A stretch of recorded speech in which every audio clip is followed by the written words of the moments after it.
¿Qué tal, amigos? ¿Cómo están? Bienvenidos a un nuevo encuentro en nuestro canal Fundos Forum, ya saben, para hablar de los temas de actualidad, de las cuestiones candentes de la sociedad, con personajes de Castilla y León que tienen cosas que aportarnos y cuyas versiones son de interés. Hoy vamos a hablar de comunicación y vamos a hacerlo con un experto, porque la sociedad está impactada por el fenómeno velocísimo que se sitúa a medias entre la tecnología digital y las redes sociales y el abaratamiento en la producción de los dispositivos tecnológicos, de los smartphone. Esta es una sociedad donde todos los medios de comunicación han tenido que acomodarse a las nuevas tecnologías. Parece que incluso los regímenes de opinión pública, la propia democracia, la organización de las sociedades, se está viendo condicionada por esta nueva metodología de la comunicación en el mundo. Y, por supuesto, cómo no hablar también del modo como opera esto sobre colectivos más vulnerables, especialmente sobre los jóvenes. Estamos en la sociedad de la banda ancha. ¿Qué nos está pasando? ¿Cómo va a evolucionar este fenómeno? Vamos a hablar de ello con un experto de la comunicación que es decano de la Facultad de Comunicación de la Universidad Pontificia de Salamanca, doctor en Ciencias de la Información y, sobre todo, experto explorador del paisaje en el que habitan las nuevas tecnologías y, como tal, es coordinador de recursos tecnológicos e infraestructuras de la Facultad de Comunicación de la Universidad Pontificia de Salamanca, como digo. Fernando Galindo Rubio, ¿qué tal? Bienvenido. Muy buenos días. Muchísimas gracias por acompañarnos para hablar de la comunicación, este asunto tan candente, de tanta actualidad y que tantos dolores de cabeza a veces nos ofrece. Bueno, a veces echamos la cuenta y decimos, de la imprenta a la radio pasaron 5 siglos. De la radio a la televisión, pues no pasó ni un siglo siquiera. De la televisión a Internet no llegó a medio siglo. Entre la web y las redes sociales, apenas 2 décadas. Y ahora, entre la singularidad y la inteligencia artificial, menos de lo que queremos. Estamos en una aceleración de la historia, Fernando, pero que también produce una cierta inestabilidad, una cierta ansiedad, ¿no? Claro, como todas las aceleraciones, la de un coche también te produce ansiedad, pero eso no significa que esa ansiedad sea una ansiedad negativa. Mi punto de vista constante con la comunicación y esa evolución tecnológica absolutamente imparable, pero que yo considero una bendición, es que tengo muchísima suerte de poder trabajar en eso. Es como ser niños pequeños a los que les estás metiendo en una juguetería llena de cosas nuevas, cosas interesantes en las que experimentar, cosas con las que probar, y la comunicación encima es, digamos, uno de los ámbitos que más se puede beneficiar de esto. Entonces, efectivamente, todas estas tecnologías tardaron mucho en llegar, tardaron mucho, en su momento les pareció a todos que era absolutamente rápido, irrefrenable. Siempre hemos tenido la sensación el ser humano, yo creo desde el primer balbuceo y el primero que fue capaz de encender fuego o de comunicarse 2 palabras para enseñar cómo cazar algo, siempre hemos tenido la sensación, el ser humano, de estar en la cumbre de la evolución tecnológica, en el yo ya soy el ser superior, la auténtica vanguardia. Y en el fondo nunca hemos sido conscientes de que siempre estamos en los albores de algo. En realidad ahora mismo yo creo hacia mis adentros que estamos en los albores de la digitalización, en los albores de la tecnología de la comunicación, y como tal me siento ese explorador que tú decías antes de todo esto nuevo y yo creo que fantástico que nos viene encima. Lo que pasa es que a veces nos movemos en una dualidad de versiones. Hay quien piensa que vivimos en el mejor de los mundos posibles, en la mejor sociedad de las posibles, con acceso ilimitado a todo lo que queremos. Y sin embargo, otros piensan que estamos en una sociedad en la que se produce un cierto fenómeno de empacho informativo, como que tenemos más información de la que podemos consumir. Usted, Fernando, ¿por qué de las 2 versiones se inclina? Vamos a ver, es que las 2 son realidad. Claro que vivimos en el mejor de los escenarios posibles, nunca se tuvo tanto conocimiento.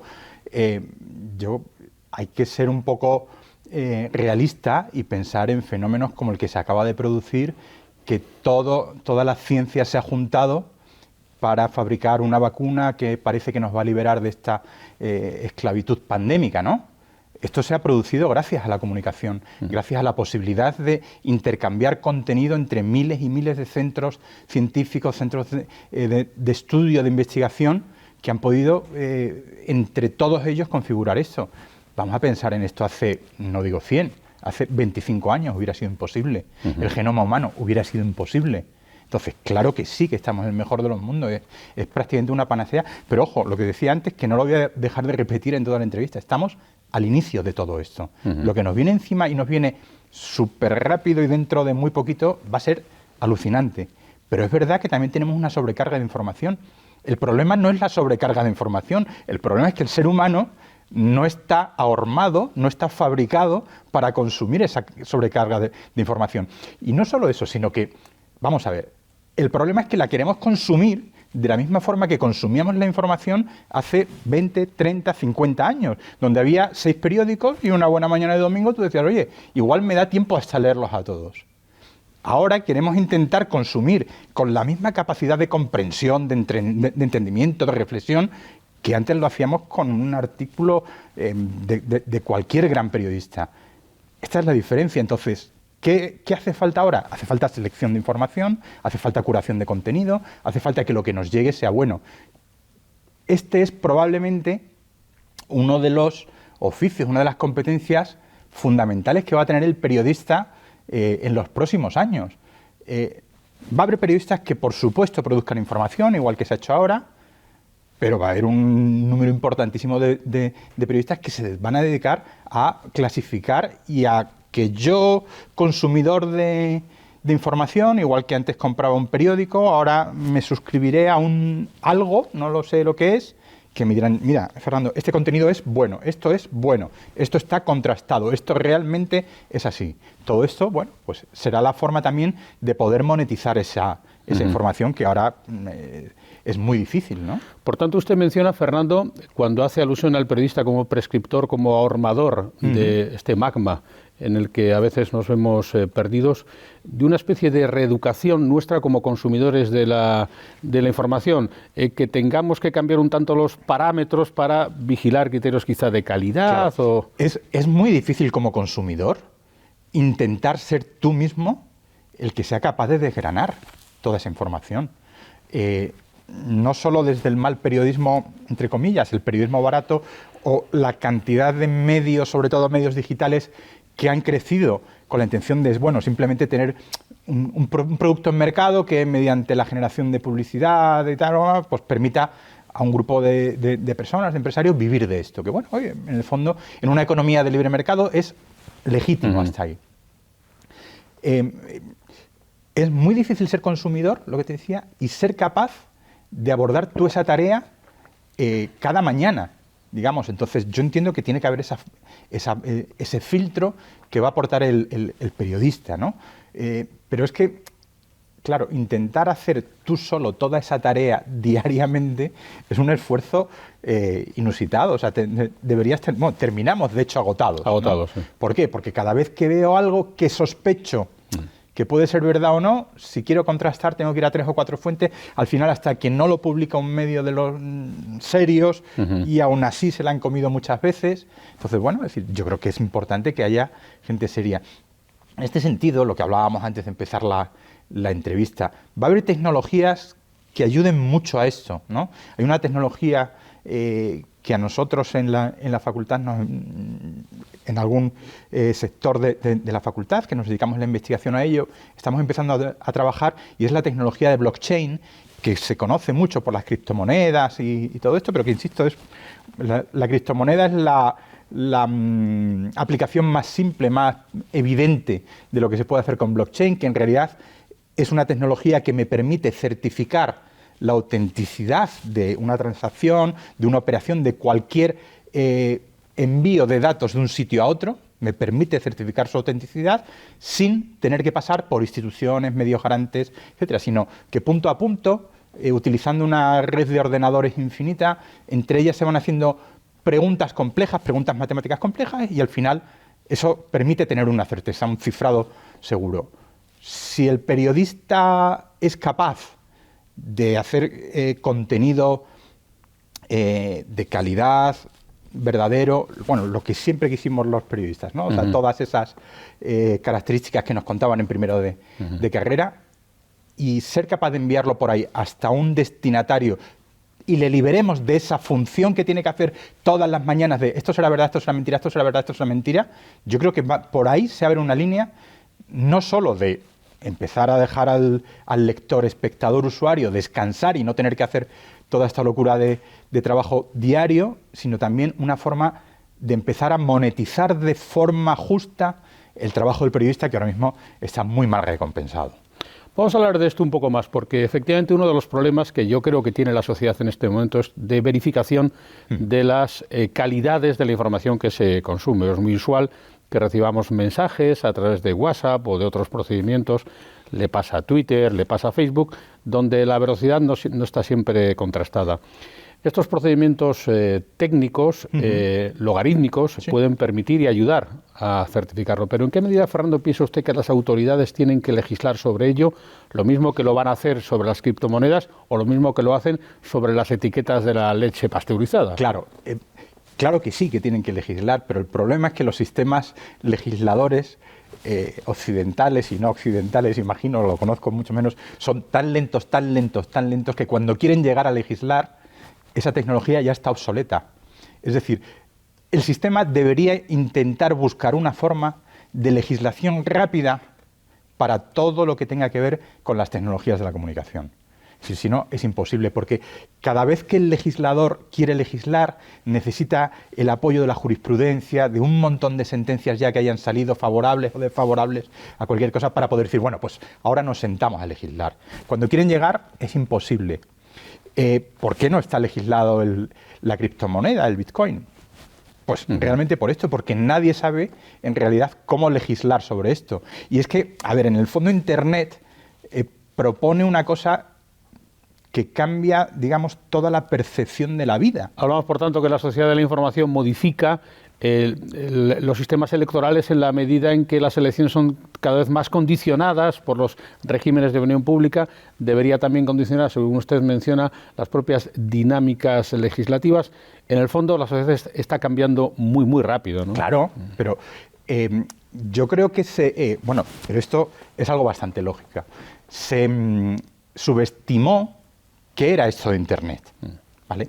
Porque yo creo que en algún momento creímos que Internet era como una nueva televisión, sería muy espectacular, sería muy interesante, y como las webs, o sea, bueno, pues habrá páginas web donde la gente y tal, el comercio electrónico, y de hecho ahora, bueno, pues estamos en esto que es la transformación digital. Pero en realidad Internet ha cambiado, y estamos en los albores, insisto, de Internet, ha cambiado la percepción del tiempo y la percepción del espacio, ¿vale? Fenómenos como WhatsApp, que finalmente está vinculado a Internet, pues quizás son uno de los fenómenos más relevantes de los últimos 100 años. Es decir, el que yo ayer estaba trabajando en otra cosa de la facultad y le pedí a un compañero, a un excompañero que vive en Chile, le pedí un material que teníamos de aquellas, y ya tiempo sin hablar con él, pero hablé con él por WhatsApp como si lo hubiera visto por la mañana, y él me respondió exactamente igual. O sea, no hizo falta ni un hola, ¿qué tal? ¿Cómo está la familia? No, o sea, en realidad es el ejemplo de la cercanía, de la inmediatez, de la pérdida de la ubicuidad, ¿no? De la desintermediación, en realidad. Claro, es decir, mi amigo de Chile y yo estábamos en el mismo sitio en este momento. Sobre este concepto, Fernando, quisiera que insistiéramos un poco sobre ese concepto que ustedes, los teóricos, definen como transmedia. Sí, ¿En qué medida hemos hablado de los cambios de la sociedad de la información sobre la legislación, sobre los sistemas electorales, con cada vez más democracias empatando los resultados, cada vez es más difícil una victoria clara de unas opciones electorales sobre otras, pero ¿qué le va a pasar a la televisión, a la radio y a la prensa a tener de su opinión? ¿Qué piensa usted que en este concepto transmedia puede pasar con los medios clásicos? Claro, vamos a ver. Aquí, en mi opinión, que es muy clara, pero es poco amigable. Yo tengo la percepción de que en un plazo quizás no muy corto, pero más cercano al medio, los medios de comunicación van a perder toda la relevancia posible. Es decir, es que van a dejar de ser necesarios. Y este es el problema. Es decir, cuando una cosa deja de ser necesaria, al día siguiente desaparece. Desaparece, es residual, ¿no? Hay un ejemplo muy claro que es el teléfono fijo. El teléfono fijo sigue en nuestras casas, pero si algún día suena, nos sorprende mucho y es como que miramos hacia dónde ha sonado, porque no esperábamos una llamada en el teléfono fijo. A la televisión le va a pasar un poco igual. La radio, y mira que a mí es un medio que me atrae infinitamente y adoro, pero le va a pasar, creo, lo mismo, porque dejan de tener sentido. Si tú le consultas a un chaval de 13, 14 años por las emisoras de radio más importantes de este país, con suerte te sabrá decir una que es la que lleva su padre en el coche. O sea, no hay ninguna más. Ellos no saben qué es la radio. Las radios musicales menos, claro. Es decir, está Spotify, está Apple Music, está Amazon Music, que hay que entenderles a ellos también, claro. Si yo con 14 años hubiera tenido Spotify, hubiera sido el tío más feliz del mundo. Sin embargo, tenía en casa pues media docena de vinilos de los grandes y otra media de los chicos, ¿no? Y con eso me apañaba, ¿vale? Y luego las cintas que comprabas en el rastro, que eran estas cutres mal grabadas, y esa era toda mi referencia musical. Si a mí en ese momento me dicen que va a haber algo donde toda la música de todo el mundo está a un clic y gratis, hubiera creído, bueno, es decir, era más sencillo pensar en una pandemia mundial que en esto, ¿no? Y fíjate, las dos cosas han ocurrido al final, ¿no? Entonces, en este escenario, ¿qué papel, y usted lo conoce bien, cumple el teléfono? Este gadget que llegó, el teléfono móvil, a nuestras vidas hace 30 años y que de repente se ha enseñoreado de todo, que parece que sería el electrodoméstico protagónico de nuestra propia vida, ¿qué evolución va a tener? ¿Qué papel va a seguir ganando o no en nuestra presencia cotidiana, Fernando? Claro, la pregunta es, tú acabas de decir se ha enseñoreado de todo. ¿Quién le ha enseñoreado de todo? Es decir, somos nosotros los que le hemos enseñoreado de todo, porque, a ver, entiendo que hay mucha gente que está cabreada con el smartphone porque le roba a sus hijos, básicamente, porque le roba a sus empleados, básicamente, pero es que nosotros somos así. Es decir, hemos descubierto... El ser humano le encanta comunicarse y le encanta estar conectado. Y de repente lo hemos conseguido, hay un aparato que es capaz de hacer todo esto personal, ¿vale? Porque antes, bueno, estaba el ordenador, que sí, pero no es tan personal como un smartphone. El smartphone es una extensión del ser humano. Es mi tercer hemisferio, ¿vale? Donde está mi contenido, donde está lo que yo soy, aspiro a ser, donde está lo que yo llevo hablando con toda mi gente, donde están mis fotografías, mi pasado, mis recuerdos, mis canciones, está toda mi banda sonora, digamos, prácticamente ahí. ¿A dónde va? Pues a ser más todavía, a una mayor presencia. Como formato, como soporte, yo creo que desaparecerá en cierto momento, ¿vale? Hay algunas tecnologías que están apuntando con mucha fuerza. En Estados Unidos se está trabajando en la Singularity University, sobre todo, Cordeiro, Diamandis y toda esta gente, en el tema de ondas cerebrales, ¿de acuerdo? No es sencillo, pero es probable que lo conozcamos, ¿vale? Y aunque nos parezca, pues lo típico, bueno, locura, la telepatía, ya, bueno, pero también nos parecía hace 20 años locura lo que estamos viviendo y se está viviendo. Es decir, es probable que ese teléfono móvil que nosotros conocemos ahora esté en la nube.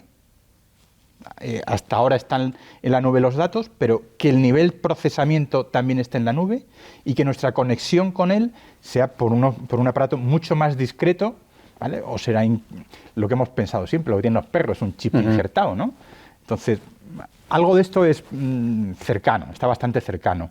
O al menos un aparato muy discreto, que puede ser, pues eso, un reloj, o puede ser un anillo, puede ser las propias gafas, o en cada persona una cosa distinta, porque tampoco tiene por qué ser todos iguales, y que eso te permita estar permanentemente conectado mediante órdenes de ondas cerebrales muy sencillas, ¿vale? O mediante un movimiento de pupilas, o mediante determinadas combinaciones de gestuales, y que nos permita, pues eso, realizar llamadas, hacer consultas con auriculares, recibir esas... tal. Por eso te digo, es que de aquí a 10, 15, 20 años vamos a volver a alucinar, pero que, insisto, es que esa capacidad de alucinar es lo que tenemos que transmitirles a todos los usuarios de ahora. No tanto a nuestros hijos, porque nuestros hijos van a crecer con esto, les va a parecer que lo normal es cambiar a esta velocidad. El problema somos nosotros, claro. El problema son mis padres. Que mi padre se desentendió, llegó un momento que cortó, dijo, mira, hasta aquí hemos llegado. ¿Vale? Ya no quiero ni móvil, no quiero nada. Es decir, nosotros somos los que estamos generando toda la polémica de los niños todo el día con el smartphone, tal cual. Bueno, porque no estamos acostumbrados a esto. Sin embargo, a ellos estar todo el día con el teléfono no les parece algo que les estropee su vida. Sí, sí. ¿Vale? Vamos con esto de Cordeiro, Fernando, que me parece interesante como una quizá siguiente fase de la evolución, porque claro, ya nada es ciencia ficción, porque si pensamos hace 2 siglos lo que pudiera pensar un paisano del Madrid del 1820 de un WhatsApp, pues le parecería más ciencia ficción que esto de comunicarnos por ondas cerebrales, porque hay quien sostiene que el lenguaje es un mecanismo obsoleto, que requiere un esfuerzo, que hay que saber idiomas. ¿Será posible comunicarnos por ondas cerebrales? Claro, por contextualizar un poco. José Cordeiro, que es un profesor de la Singularity University. La Singularity University es una universidad creada por un consorcio de las grandísimas empresas, Google, NASA, etcétera, donde se investigan, pues, digamos, esos futuros, no solo en la comunicación, sino en tecnología, una especie de MIT, pero privado, ¿no?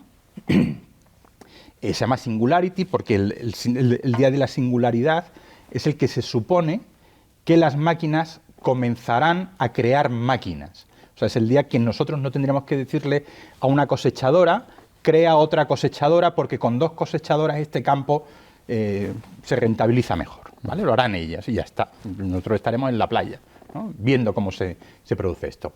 Lo que tú me apuntabas es que José Cordeiro, una de las cosas que dice es que si la tecnología avanza tal como lo ha ido haciendo hasta ahora, las variables más importantes en toda comunicación son ancho de banda y capacidad de procesamiento. Es decir, la capacidad que yo tengo para entender lo que tú me dices y la capacidad que yo tengo de transmitirte a ti una cantidad determinada de datos, más pequeña o más grande. Claro, en ese sentido, Cordeiro dice, bueno, es que el lenguaje humano es de una banda y una tecnología muy arcaica, de banda muy estrecha. Es decir, yo cada vez que hablo contigo, lo primero, se tiene que dar un espacio como este, que haya un cierto silencio para que nos entendamos bien a esta distancia, tenemos que hablar el mismo idioma, yo tengo que hacer diferentes entonaciones, etcétera, para concitar tu atención y que me sigas mi discurso. Y en eso, incluso, pues podrían pasar 1000 cosas que distorsionarían este mensaje. Podría toser alguien y entonces no me habrías entendido bien la palabra, podría explotar algo por ahí y ya nos iríamos de la conversación, y sobre todo es muy lento, ¿vale? Es decir, para contarte algo tardo unos minutos. Hay gente que tarda 1 hora porque son de estos un poquito más intensos, ¿no? ¿Qué sucede con las ondas cerebrales? Las ondas cerebrales son una tecnología que ya existe, es decir, ya está comprobado que el ser humano puede, mirando una pantalla, ¿vale?, decir que esta pelotita roja se mueva de aquí a aquí. ¿De acuerdo? Es un patrón.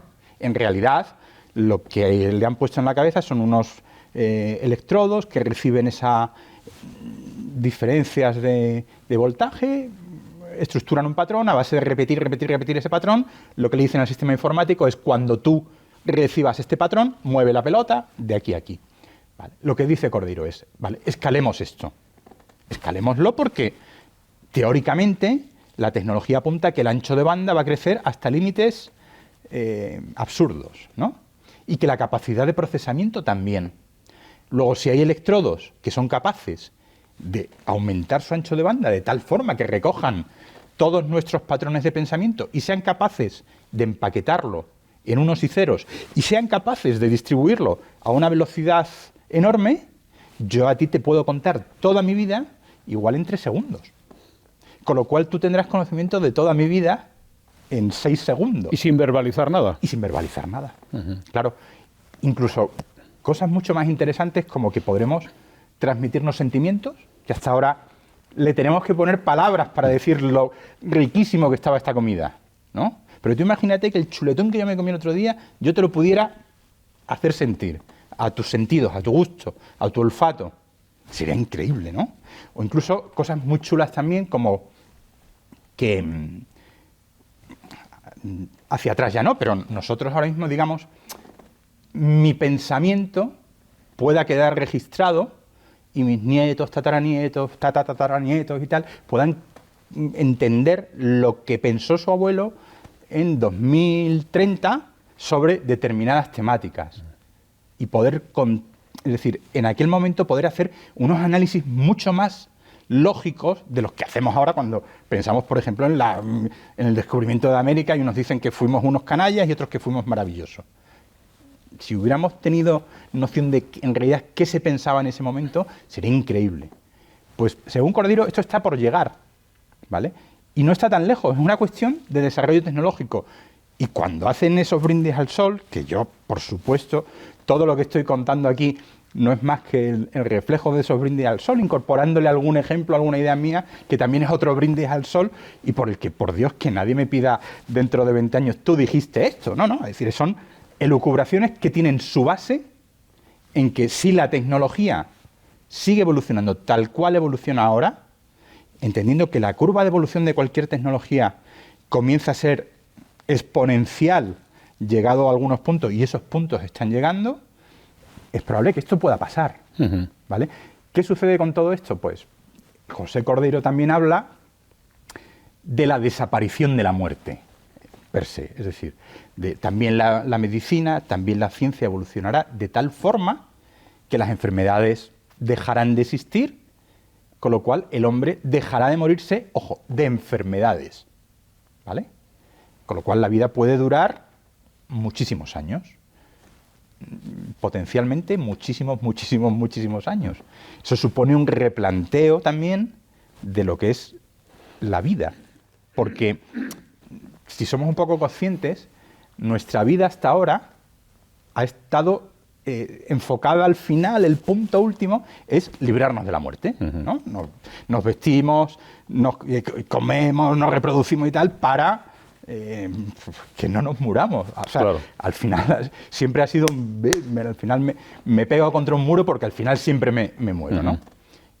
Y una de las soluciones que nosotros planteamos siempre para esta agonía son las religiones, que nos permiten trascender, que nos permiten pensar, por suerte, que hay algo más allá.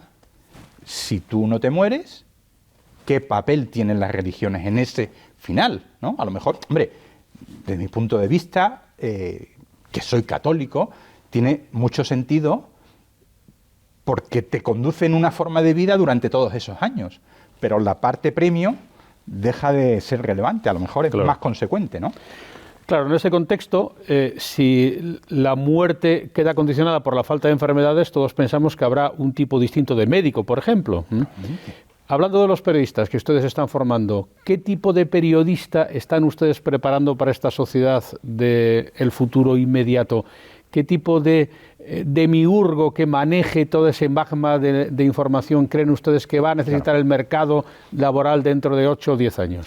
Pues mira, el periodista que nosotros estamos formando, o el que queremos formar, y para nosotros es casi una obsesión, tiene que tener una competencia fundamental que se llama adaptación. Hasta ahora, nosotros, cuando yo hice la carrera, y tú estabas en A3 Media, o sea, digamos que los dos somos del mismo momento informativo, del mismo momento periodístico.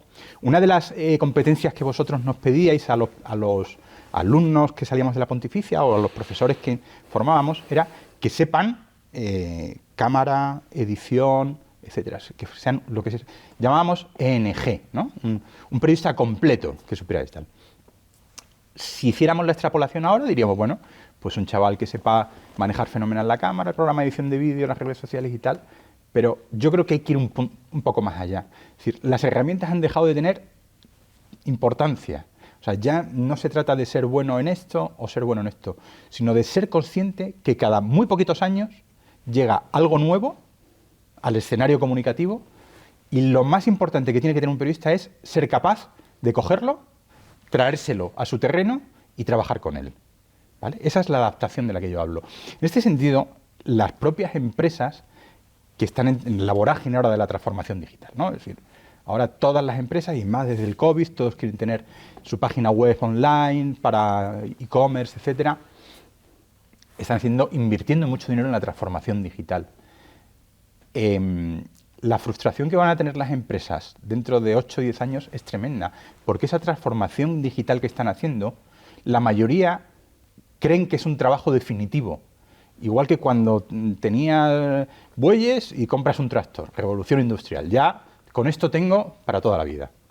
No, hay una transformación digital ahora, pero en 8 o 10 años vas a tener que hacer una transformación digital nueva, en otros 8 o 10 o 5 otra nueva, que no sé si se llamará digital o cómo se llamará. Entonces, esto tiene que hacer el periodista. ¿Cómo nos estamos intentando preparar en nuestra facultad, por ejemplo, para esto? Pues hemos diseñado un sistema en el cual vamos a intentar actualizar nuestros planes de estudio cada 10 años. Yo lo comparo un poco como lo de pintar las casas, es decir, cada X años hay muchas familias que dicen, nosotros pintamos en el 7, ¿no? Pues todos los años que terminen en 7, ellos pintan la casa. Pues nosotros vamos a intentar hacer con nuestros planes de estudio en la Pontificia esto también, ¿vale? Es decir, actualizar. De hecho, ahora estamos en ese proceso, vamos a escribir, le hemos pedido a todos los profesores que escriban un capítulo sobre su ámbito, intentando hacer una prospección de qué va a pasar dentro de 10 años. El libro está quedando interesantísimo porque, claro, hay ideas muy cruzadas. Lo que tú me planteabas antes, desde algunos que ven esto como un fracaso casi de la sociedad, el entrar en toda esta dinámica hipertecnologizada, y algunos que lo vemos como la oportunidad del siglo, ¿no? Es decir, el ser capaces de atraer incluso al campo de la comunicación toda esta expansión tecnológica. Entonces, al periodista, en realidad, sobre todo eso, adaptación, capacidad, lo que decíamos antes también, capacidad de análisis y de depurar qué es bueno, qué es malo, porque si el lector tiene problemas cada mañana para discernir qué es bueno o malo, no te quieras imaginar los problemas que tiene un redactor ahora en cualquier medio a la hora de decidir si esto que acaba de ver y que le parece interesantísimo es bueno o es malo. Uh-huh. ¿Se puede publicar o no? ¿Cuántos patinazos de medios hay que simplemente porque un redactor no ha sido capaz uh-huh. de cerciorarse de esto, pero le gustaba tanto la noticia porque iba a generar tanto tráfico a su medio, ha dicho, venga, uh-huh. me tiro? Y al final te la comes, claro. Sería el nuevo periodista, por tanto, un profesional adaptable a las circunstancias con facilidad, eso es lo que ustedes estarían formando. ¿Y cómo será la empresa en la que trabajen estos periodistas? En concreto, ¿qué papel tendrá la publicidad como procedimiento de financiación de los consumos de medios? O más en particular, el éxito de algunos medios ya, sobre todo internacionales, aunque también nacionales, en su financiación mediante procedimientos de suscripción. ¿Usted cree, Fernando, que ha venido para quedarse, o en España todavía, o en esta región del mundo nos va a costar más tiempo del que pensamos? España siempre es la última. Es decir, aquí, como siempre, Spain is different, pues aquí, como siempre. Es decir, tecnológicamente hablando, somos muy atrasados, arriesgamos poquísimo. En realidad el Mediterráneo entero, siempre vamos un poquito a la cola de todo, con lo cual es esa posición casi pasiva de, ya era Estados Unidos, cuando Estados Unidos lo haya hecho, ya lo probarán los países nórdicos, y ya cuando esté absolutamente cerrado, lo haremos nosotros. Llegamos tarde siempre, por otra parte, ¿vale? Lo que me preguntas, claro, es la clave, ¿dónde está la monetización de la información, ¿no? Evidentemente, el paradigma publicitario tal como lo conocemos se ha acabado, porque la publicidad, yo creo que cada vez viaja menos en los medios de comunicación, viaja en las redes sociales, viaja en la prescripción, ¿vale? Y, es decir, la publicidad ha elegido su sitio.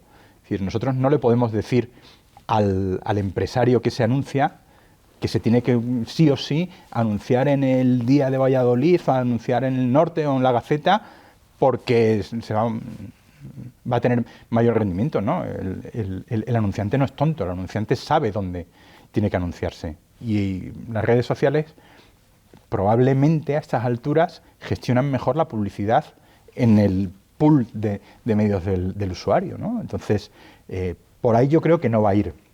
Yo creo que la financiación final del medio de comunicación tiene que ver con la calidad de lo contado, pero tiene que ver con lo que decíamos un poco antes, con la autentificación de esa información. La tecnología que te comentaba antes, el blockchain, acaba de abrir una puerta muy interesante, que son los NFTs para las obras de arte, que permiten, digamos, ponerle ese sello a una obra de arte digital, porque claro, el artista digital hasta ahora estaba muy desprotegido, hacía una creación maravillosa y a los 10 minutos dejaba de ser suya, ¿no? Entonces, esto va a permitir tener certificaciones de que esta obra es mía y solo mía. Es verdad que habrá miles de copias, pero bueno, como láminas de la Gioconda y por el mundo, ¿no? Entonces eso no pasa nada, pero el dueño es esto.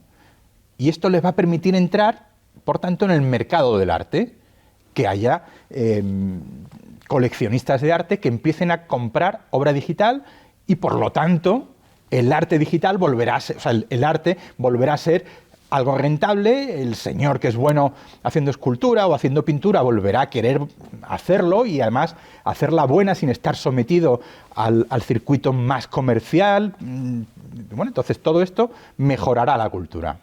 Con el periodismo yo creo que puede pasar exactamente lo mismo.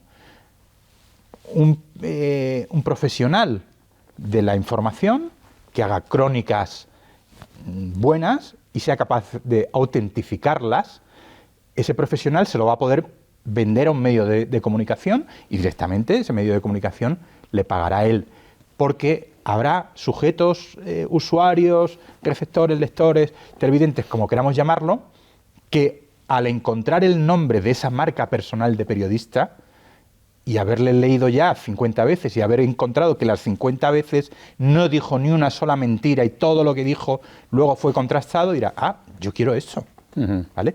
Y se sindicarán 20 marcas personales y crearán algo parecido a un medio de comunicación, pero que no será un medio de comunicación porque no tendrá un consejo ejecutivo, no tendrá una línea editorial quizá marcada, sino que serán 20 o 25 periodistas, cada uno de su ámbito, que se sindicarán para compartir gastos, para compartir beneficios, ¿vale? Y en ese formato de nuevos profesionales de la comunicación y de nuevas empresas también de la comunicación, ¿qué deberían, Fernando, aprender los medios tradicionales de otros, me atreveré a llamarlos medios, aunque no lo son, como por ejemplo TikTok o como Twitch o como Clubhouse? ¿Qué deberían aprender los medios clásicos de esas nuevas modalidades? Sí. Yo creo que hay... el primer aprendizaje es dejar de considerarlos como enemigos y como algo ajeno, externo, que viene a quitarme mi trocito de queso, ¿no? Sino al contrario. Y una de las cosas que nos preocupamos muchísimo en la Facultad de Comunicación es intentar todas estas nuevas redes sociales, todos estos nuevos medios, buscarle usos alternativos para el trabajo del periodismo o de la comunicación audiovisual o de la publicidad, ¿no? Es decir, bueno, viene TikTok. TikTok hasta ahora, ¿qué sabíamos de él? Fue Musical.ly, bueno, era como un karaoke para los niños y tal, una red social muy blanca en su momento, porque decíamos, bueno, pues los niños hacen como karaokes y los suben, no hay ningún problema. Trascendió un poquito más, se convirtió en TikTok. TikTok se llama a sí mismo la nueva televisión, porque cuando yo tenía 13 años, lo normal que hacía después de cenar era sentarme a ver la tele, lo que pusieran en la tele. Lo normal que hace un chaval de 13 años es ver la tele, ver TikTok. TikTok es divertidísimo. Yo no sé si habrás tenido oportunidad de probarlo. La primera vez que a mí mi hija Jimena me enseñó TikTok, ¿vale? Y yo le dije, ¿qué tontería es esto? Tal, me dice, pruébalo. La primera vez que yo estuve con ella estuve 40 minutos sin darme cuenta que estaba viendo TikTok, porque es muy divertido. Es que, claro, iba a decir muy adictivo. Adictivo se considerará negativo, pero claro, es que es muy divertido. Pero es que la tele era muy divertida, la radio era muy divertida, el cine fue muy divertido y por tanto también eran adictivos. Claro, es que los medios de comunicación, cuando son interesantes y divertidos, son adictivos. Claro, y un amigo mío, cuando es interesante y divertido, también es adictivo. O sea, sería la primera enseñanza, ser divertido, ser entretenido, claro, ser interesante, seducir. Claro. Lo que pasa es que lo que no podemos intentar es, ya que tengo un vídeo hecho para el informativo de las 3, lo pego en TikTok. Eso no vale. TikTok tiene sus propias normas, tiene su propio lenguaje, tiene su propia forma de expresarse y de comunicar. Pero no solo porque los chavales, o sea, el grupo de edad sea muy joven, sino porque una noticia, nosotros esto hemos hecho pruebas en la facultad, ¿vale? Eso le iba a preguntar, ¿y hay periodistas profesionales que están operando en TikTok? Sí, claro. Claro que sí. El Washington Post tiene una cuenta genial de TikTok, ¿vale? En España hay una referencia muy interesante que es Actuality. Es un medio americano, creo que tiene ya en varios países, donde una chavalilla que puede tener 22, 24 años, sale cada día contando los 5 titulares del día, ¿vale? Biden ha hecho no sé cuánto, Busquets tiene coronavirus, batatín, ¿vale? 5 cositas en un minuto. Desde el punto de vista de la calidad informativa, 0, ¿vale? No hay nada. Es decir, en realidad sería, digamos, como, joder, es la mínima expresión de la información. Si tú piensas que estás llegando a un público de chavales de 11 a 16, dices, vale, pero es que si no, su información es 0. Ellos no se van a acercar jamás a un medio informativo porque no lo necesitan. En cambio, si tú como medio de información, imagínate, si El País o El Mundo o quien sea, o la COPE y tal, hicieran buenas estrategias en TikTok, yo estoy llegando a un público de 11 a 15 que ahora no necesita información, pero que dentro de 10 años la va a necesitar. Si a mí me conoce, es probable que él vaya a mi medio digital, o a mi impreso, o a mi emisora de radio. Estas 2 cosas más difícilmente, pero bueno, irá a su medio digital y ya le conocerá y ya sabrá que es alguien que le estuvo informando durante años. No es sorprendente que un niño de estos de vez en cuando te diga un titular de, pues, ¿sabes, papá, que Biden el otro día hizo no sé qué? Tú, ¿y tú esto cómo te has enterado? Por TikTok, ¿vale? Luego, lejos de ser una herramienta malísima, que en ocasiones lo es, malísima, pero puede ser muy buena. Y para el periodismo es una oportunidad, es una puerta abierta. Yo por eso insisto en la idea de, lejos de ponerme en posición defensiva, pasivo-agresiva, de viene un nuevo medio, vamos a cerrar todas las puertas, por favor, que no entre, no, al contrario, entra, que ya te doy yo una vuelta, que yo sé más que tú de la información, y ya te doy una vuelta y te digo cómo tienes que ser. Sí, es curioso cómo podíamos incluso ver otra red social muy potente, Instagram, circunstancias no vinculadas con la información, la transmisión de la información, sino con la propia economía. Veíamos como restaurantes americanos estaban vendiendo la comida directamente a través de Instagram sin necesidad de un intermediario, y de este modo se han hecho sostenibles durante la pandemia. Es decir, son nuevas formas, nuevos hábitos de comunicar prestaciones diferentes. Claro, la propuesta es que el intermediario tiene los días contados en muchísimos ámbitos, porque no me hace falta. Es decir, el intermediario antes era capaz de solucionar muchas de las cosas que yo no podía hacer, que yo no sabía, no tenía capacidad. Yo me dedicaba a cocinar y hasta aquí hemos llegado, ¿vale? Como mucho a servir en mi sala, pero salir de puertas afuera era un problema, porque ¿cómo me comunico yo? ¿Qué hago? ¿Pongo un anuncio en el periódico? Tal, pero es que no es solo poner un anuncio en Instagram, es generar una comunidad en Instagram, es estar contando todo el día a todos mis clientes y mis posibles clientes las maravillas que estoy haciendo. ¿Sabes la cantidad de chicos en comunicación que están encontrando trabajitos provisionales, como fotógrafos de producto? Es decir, que un restaurante, una tienda les dice, oye, ven, hazme fotitos bonitas de estas del plato que acabo de hacer, porque si no, al final, pues terminan haciendo las fotos que se hacían antes, que veíamos colgadas a la entrada del restaurante, ¿te acuerdas? Que eran unas reacciones muy poco apetecibles. Pues ahora, claro, con una buena reflex, haciendo esto, y los chavales están encontrando ciertos trabajillos con esto, claro.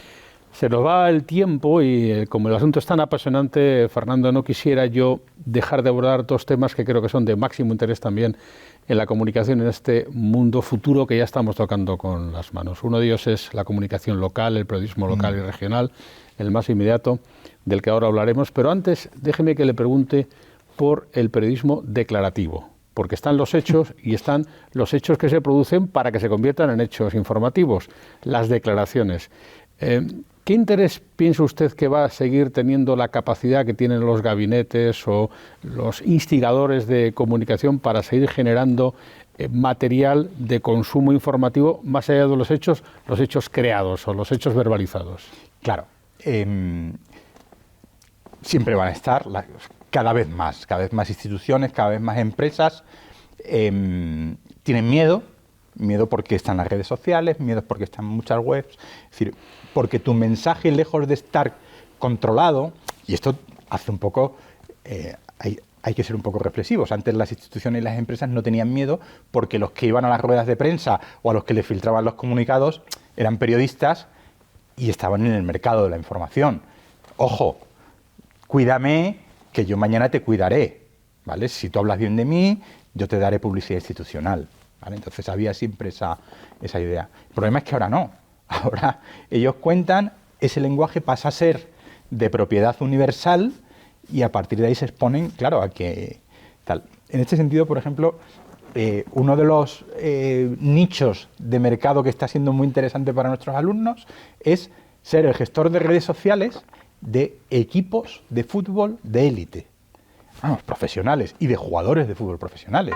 O sea, todos tenemos en la cabeza, y que me disculpe que yo le admiro como jugador de fútbol, a Sergio Ramos en medio de la nevada esta de Madrid, quitándose la camiseta, casi golpeándose como un mono, ¿no? Es decir, esto no creo que a nadie en el Real Madrid le hiciera mucha gracia, ¿vale? Entonces, el ser capaz de enseñar a las instituciones, de enseñar a las empresas, de enseñar a estas personas que son en sí mismos instituciones, a cómo contar, qué contar, cuándo contar, a quitarles esa idea de somos unos divos, sino que somos parte de una institución mucho más grande que tiene una responsabilidad social corporativa importante que mantener. Eso está todo en nuestras manos, en manos de comunicadores que sean capaces de controlar estos mensajes declarativos, porque efectivamente hacen mucho daño. Es decir, cuando se escapa un mensaje mal dado, hay mucho problema. En política se ve, yo en política casi no quiero entrar porque es agotador. Cada día se lanzan intencionada o malintencionadamente cientos de mensajes. Se tiran, se largan tal. Por eso, pues personajes del marketing político, tipo Iván Redondo, tan conocido, ¿no? Tienen una influencia a día de hoy casi tan grande como los propios políticos, en el sentido de que es que ellos marcan las agendas. Sí, conviene advertir que se trata de una realidad paralela, que son mensajes lanzados para ser consumidos. Sería como comida no natural y contramensajes que operan sobre los mensajes previos, creando un magma abstracto que está detrás se justifica de la incapacidad que tiene el lector luego de discernir, porque es que esos mensajes cada vez vienen mejor hechos, mejor redactados, mejor contados, mejor de todo. Y claro, es muy difícil. Sí. Discernir. Y luego vamos a hablar del periodismo local, Fernando, que es como la familia, la radio local, la prensa local, la tele local. Digamos que van a tener una pervivencia distinta, pero parece que durable, porque lo inmediato siempre será interesante y lo que nos concierne a nuestra ciudad, a nuestro barrio, siempre tendrá relevancia. ¿De qué modo piensan ustedes que el periodismo local se puede ir recuperando para el futuro? Mira, yo estoy absolutamente de acuerdo con que lo local es trascendente, porque si no, no te lo cuenta nadie más, ¿vale? Entonces el periodismo local tiene una salud de hierro y la va a tener más fuerte todavía. Y además va a tener muchos medios para usar esto. A este hilo, hace unos días, hacíamos una práctica en la Facultad de Comunicación, en una asignatura que imparto yo, que es traducir el informativo local de televisión en un informativo mandado por WhatsApp, ¿vale? Y producido exclusivamente con smartphones. De tal forma que, bueno, estábamos 2 alumnos conmigo en la facultad y los demás estaban por Salamanca. El resto de chavales, unos 10, 12 chavales, con sus smartphones y tal. Y les íbamos mandando, pues vete a la Casa de las Conchas que ha pasado no sé qué, vete a la Avenida Mirat que ha habido un accidente, un coche con una farola. Vas para allá, grabas media docena de planos, haces un total, un stand-up, lo editas, y en media hora el espectador tiene mensaje audiovisual, la pieza audiovisual, en su móvil en casa, ¿vale? Entonces, hacemos una tirada de toda la mañana, en la cual pues mandábamos alrededor de 15 piezas más o menos. Tal. Luego consultamos, hacemos una encuesta a la gente a ver qué le ha parecido, bueno, había de todo. Lo interesante de esto es que cambia el modelo comunicativo. Si cuando yo empecé a estudiar y cuando empezaba a trabajar y antes de todo esto, en casa el modelo comunicativo es nos juntamos todos en el desayuno, salimos toda la mañana y antes nos veíamos a la hora de comer y nos contábamos todo, que es un poco el mismo modelo que seguían los informativos. Por la mañana avance, ilustración de más o menos qué cosas, y a las 3 de la tarde te doy el informativo con lo que ha pasado a lo largo de la mañana. En ese rato pues ha habido proceso de grabación de cámaras, edición, locución. ¿Qué podemos hacer ahora? Romper esto, porque también se rompe en el ámbito familiar. Si mi hija que va a hacer la EBAU esta semana, pues me irá contando ejercicio por ejercicio qué tal le ha ido saliendo, en vez de que yo tenga que esperar a que llegue a las 12 a casa y me diga, la historia bien, el otro regulín y este bien, ¿vale? Entonces, nuestra vida es en directo. Fulanita me ha mirado, he sacado un 7, he jugado un partido de baloncesto, he metido 12 puntos. Todo esto lo contamos constantemente vía Instagram, vía WhatsApp, normalmente vía WhatsApp, ¿vale? Si puedo meter foto y tal, la profesora que desgraciada es que me ha hecho no sé cuánto. Hicimos esto en televisión, ¿vale? Irle al espectador contando la mañana de Salamanca, poquito a poquito, según se van produciendo. De hecho, le llamábamos al programa Salamanca Directo o casi, en el sentido de, bueno, no es directo, pero casi directo, ¿vale? Y los resultados son interesantísimos. Qué importante que el periodismo local se reinvente, reanude su coalición con los espectadores. Claro, vamos a ver. El problema al final es que los medios de comunicación locales, si los demás están mal, ellos están peor todavía. ¿Vale? De hecho, han desaparecido la gran mayoría. Y tienen muchísimos miedos a embarcarse en un proceso que igual les ahoga definitivamente. ¿Vale? Nosotros, es decir, esto, por ejemplo, un proyecto que tenemos en la cabeza es intentar desde la Facultad de Comunicación, y en cada sitio debería ser, digamos, su Facultad de Comunicación o quien proceda, ayudar a los medios en esto, es decir, enseñarles qué cosas se pueden hacer para ver cómo podrían ellos transformarse, ¿vale? Yo estoy en esa idea de reunir un día a los medios de comunicación de Salamanca que tienen pues ese punto de obsolescencia, yo no creo que sea querida esa obsolescencia, sino que son víctimas, es que no han podido hacer otra cosa. Entonces, yo quiero reunirlos y contarles un poco esto, decirles, vamos a ver, nosotros sabemos hacer periodismo en TikTok, en Instagram, en WhatsApp, en Facebook, en Twitter. Dejadnos que os hagamos un modelo por si lo queréis usar, ¿vale? De tal manera que con eso podamos garantizar precisamente la pervivencia del periodismo local en ciudades como Salamanca, que es que, claro, Salamanca tiene un medio impreso y algunos digitales, pero sobreviven. Vamos allá con el último tramo ya de nuestro encuentro, Fernando, tan apasionante como la temática que abordamos, para, en 2 palabras, intentar evaluar. ¿Están en marcha los procesos de adjudicación de nuevas licencias de operadores en 5G? Sí. Usted es experto en las tecnologías aplicadas a la información. Se dice que Instagram es hijo del 4G. Gracias a que existió el 4G, pues corrían muy rápido las fotografías. ¿Qué puede pasar con todo esto cuando llegue el 5G, las máximas velocidades? Y se está hablando del 6G también. Es complicado. Una cosa que va a traer el 5G que es muy, muy, muy buena es que se elimina el periodo de latencia. Es decir, que vamos a tener el directo en directo, de verdad. No ese directo que me llega unos segunditos, lo que nos gusta el fútbol. Sí. Esto lo conocemos de sobra. Yo, y perdón por la anécdota tan personal, mi vecino, que también le gusta mucho el fútbol, no tiene una Smart TV, le llega la televisión de toda la vida, y yo con mi Smart TV, que va por Wi-Fi muy tecnológica, pero la señal le llega 10 segundos tarde. Cada vez que mi Madrid de mis amores mete gol, yo me entero 10 segundos antes de que meta el gol, con lo cual me destroza todos los partidos de televisión que vea. Esto se va a eliminar, ¿vale? El 5G sobre todo introduce la ausencia de latencia prácticamente, con lo cual el directo va a ser directo, y el directo, que es otro de los grandes contenidos comunicativos, va a ganar todavía más en producción, porque ahora vas a poder ver un buen directo en tu móvil, o vas a poder ver un buen directo en muchos sitios, que antes, bueno, era regular.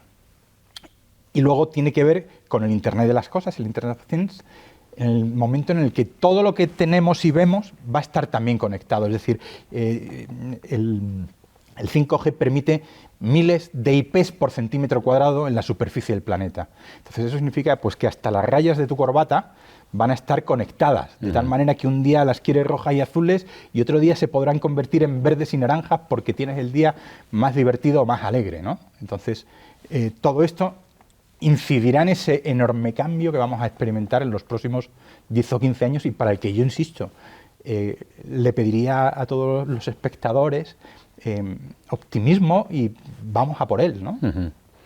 Un mundo en el que nos van a hacer falta cada vez mejores periodistas y más preparados para los cambios y mejores formadores y más formadores como Fernando Galindo Rubio, al frente del decanato de la Facultad de Comunicación de la Universidad Pontificia de Salamanca, que nos ha acompañado en este encuentro aquí en Canal Fundos Forum para averiguar, mirar por la rendija, a ver qué le puede pasar al futuro. Fernando, muchísimas gracias. Muchísimas gracias a vosotros, Ignacio.